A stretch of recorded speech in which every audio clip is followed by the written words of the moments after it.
This is the Shacked Cricket Loom. I like it because it's affordable, and Shacked always makes quality looms. The rigid Heddle loom is a good choice if you want to weave something long like a scarf. The yarn is tied and wound onto the back beam, and as you weave, the cloth is wound around the front beam. This is the rigid Heddle. A Heddle has slots and holes so you can lift every other warp thread.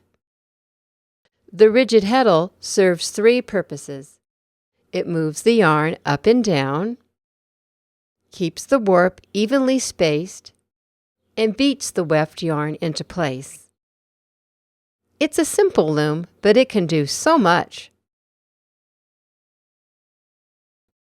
The weft yarn, the yarn that weaves back and forth, is wound around a shuttle. The shuttle goes through the space called the shed. Here's how it works. The rigid Heddle is in the down position. The shuttle is slid through the shed.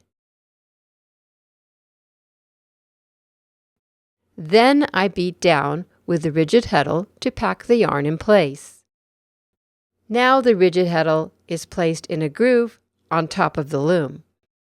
Notice that the yarn that was placed through the holes is drawn up, and the shuttle is slid back through the shed again. I'm making a pattern with the blue and white yarn, so after a bit I'll weave 2 rows of white.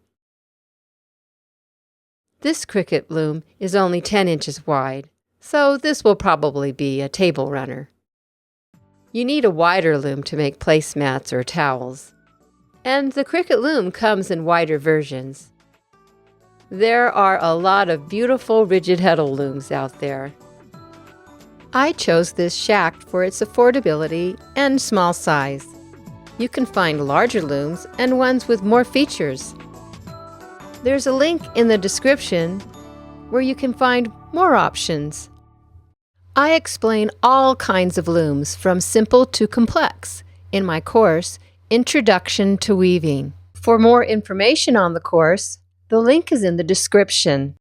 If you'd like to learn more about weaving, subscribe to my channel and check out my website, The Creativity Patch. There's lots more to learn there, and I've got fun weaving kits too. Happy weaving!